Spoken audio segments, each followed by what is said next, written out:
Hey everybody, it's me again.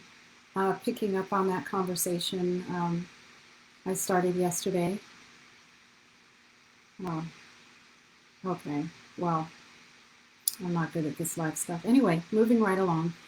Picking up on that conversation I began yesterday about AI, human consciousness, the fourth industrial revolution, the singularity. I haven't heard that term in a very long time in the past few years, but I think that we're past the singularity now.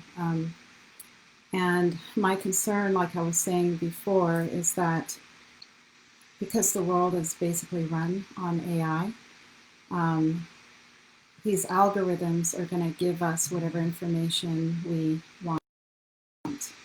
And whatever our beliefs are, it's just going to feed our beliefs and confirm our biases. And this coronavirus lockdown, we're not getting together with people anymore in person for the most part. I mean, there are some people who are anyway, but uh, we have fewer and fewer opportunities to meet with people who don't think exactly the way we do. And also at the same time, because so many people are either working from home or they're out of work, we're watching more media than ever, we're watching more news than ever. Okay, hang with me. Coronavirus is, COVID-19. There've been a lot of problems with COVID-19 because, the trusted officials keep changing their minds and things keep changing and, they keep contradicting themselves and then certain information is censored as well. We all know what's going on with that. Some people think it's acceptable and appropriate, and people should just obey no matter what. And then other people question a lot and think, no, this is not appropriate or acceptable because look at all of these, other consequences to these lockdowns and these draconian measures. Now, we're spending more time on media than ever. Uh, People are watching Netflix more than ever. I have a few times too, and it seems to me that every show has got something to do with what's going on right now. In fact, I'm watching an Australian show called, I think it's called Glitch or The Glitch, and it's got to do with, I don't know, I guess cloning technology, bioengineering, and a virus. Yeah. So, anyway, enough said about that. The point is that our information, we're living our lives less and less, and then we're living fed information more and more. And like I said, this artificial intelligence, um, it's giving us dopamine hits, right? We're getting the dopamine. We're basically addicted because if I have a very particular view about life or about people or a particular religion or politics or whatever, AI is going to, of course, feed me more stories that confirm my bias, and then I get this dopamine hit, and I'm like, yes, I was right, and on we go. And I really feel like we're at the point where humanity, if we're not entirely wiped out, where we could be wiped out, or we could be right on the cusp of an entirely new era, and the old world is fighting to maintain control over, the control they've had over us. And what I do know for sure is we're made by God.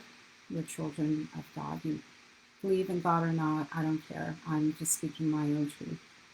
And there is no government or entity or authority that governs me.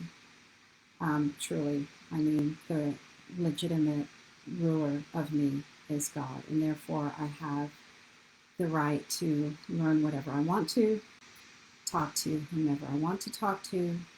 I have the right to talk to my enemies because what I found is 99% of the time we have a face-to-face conversation. It's like, oh, voila, we're not even enemies at all. I have the right to share information. All the information I share actually is it's life giving, it's life sustaining, it's healing, whether it's on a physical level or an personal level.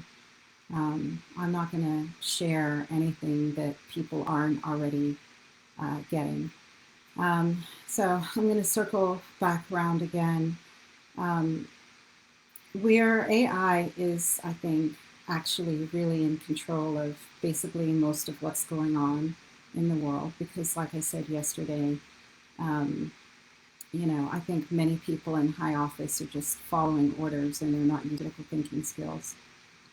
And AI is just going to feed our fear. So if you're like a fearful person or you're afraid of death and dying, there's going to be a very particular message tailored to you to make that fear even more intense. If you're a person who is not afraid of physical death, because physical death is not death, and you believe that the soul is eternal, then there's you can it's easier to see what's false and what's true, and you're also more likely to listen to many different perspectives. Anyway, I'm going to end it right now. I would love for you to join me in discussion. I actually have Zoom open right now. It's like 12:24 p.m. Central Standard Time in the United States. So, like if you're in South Africa or someplace, you're around what right now 7:24 p.m. But I'll be here for another 20 minutes or so, and yeah, I'd like to talk about it. We need to figure out ways to circumvent this technology and have it serve us instead of us serving it. All right. Love y'all. Bye.